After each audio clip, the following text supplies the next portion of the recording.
मिला करके खास वो से दरिया दजला के पास गए। एक बूढ़ी औरत को रोते हुए देखा, पूछा क्या बात है? कहा मेरी तो आदत है, रोज आती हूँ रोती हूँ। क्यों? कहा 12 साल पहले मेरा बेटा दूल्हा बनकर के आ रहा था, बारात थी, कश्ती डूब गई, सारे अंदर चले गए और उसी के गम में अब तक रोती बैठी हूँ। आपको तरस आ गया, आपने दरिया दजला पर उंगली मारी, हाथ मारा, कहा दजला तेरे अंदर जो अमानत बाकी है बाहर कर। देखा, पहुंचा, लाया और कश्ती बाहर आई, सारे बाराती जिंदा है, जिंदाबाद जिंदाबाद, सारे आए, दूल्हा भी आया। ये करामत है। आप मुझे बताओ 12 साल तक क्या पानी में कोई जिंदा रह सकता है?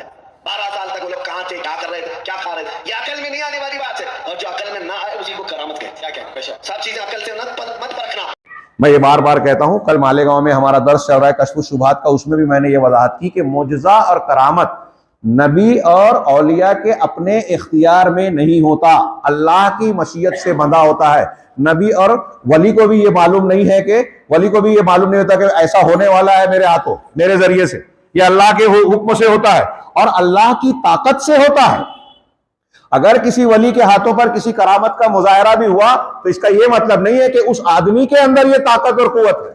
हज़रत ईसा अलैहिस्सलाम मुर्दे को जिंदा करने वाला मौजूदा आपको मिला था। वो क्या कहते थे? कुरान ने नकल किया, कुम बिइज़्निल्लाह, अल्लाह के इज़्न से, अल्लाह के हुक्म से खड़े हो जाओ, मेरे हुक्म से नहीं। अब देखिए कि मैं जो बात बताना चाह रहा हूं वो इतनी हद तक हिंदुस्तान पाकिस्तान में है कि बाज बरेलवी हजरात, कबर परस्त हजरात ने अपने बुजुर्गों के बारे में, शेख अब्दुल कादिर जिलानी और दूसरों के बारे में ऐसे वाकयात लिखे कि देखो वो बुजुर्ग कहते थे कि हज़रत ईसा तो ये कहते थे कि अल्लाह के हुक्म से उठो, मैं कह रहा हूं मेरे हुक्म से उठो, उम बिइज़्नी, मेरे हुक्म से उठो। इन्ना लिल्लाहि व इन्ना इलैहि राजिऊन। अल्लाह रब्बुल आलमीन कुरान में है कि अंबियाए कराम से मुशरिकीन जब जो है मोजज़ात का मुतालबा करते थे, खुद अल्लाह के रसूल ने कहा कि मोजज़ा मेरे हाथ में नहीं है, मैं पैगंबर हूं अल्लाह का, वही करता हूं जो अल्लाह की तरफ से वही की गई है।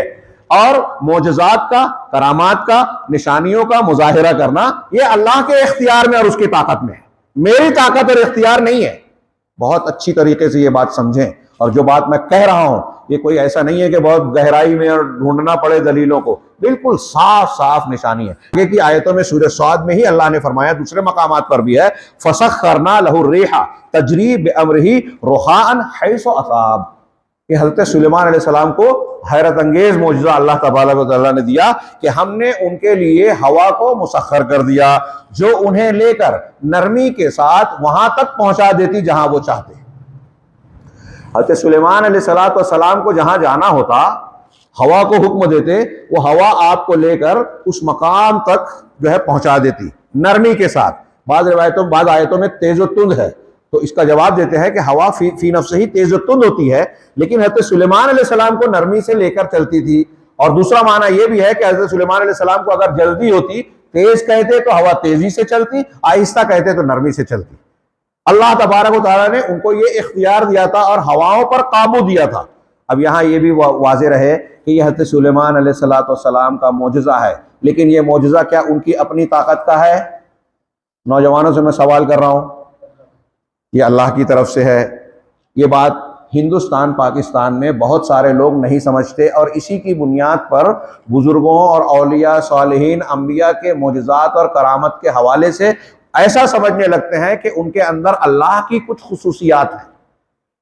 वो करामत का मुजाहिरा कर रहे हैं, फलां ने ये करामत दिखाई, तो दिमाग में ये बिठाया गया कि जब वो ये करामत कर रहे हैं जो आम इंसान नहीं कर सकते, वो उनके हाथ से हुआ, इसका मतलब ये कि वो कुछ भी कर सकते हैं। तो उनसे औलाद मांगी जाए, उनसे जो है मुश्किल कुशाई मांगी जाए, बीमार है तो उनसे शिफा मांगी जाए, परेशानी है तो उनसे जो है परेशानी का से निकलने का रास्ता मांगा जाए, हाँ, जो जरूरत है उनसे तलब कर ली जाए, ऐसा तासुर दिया जाता है। ये गलत अकीदा मोजज़ा और करामत के ताल्लुक से गलत अकीदे की बुनियाद पर पैदा होता है।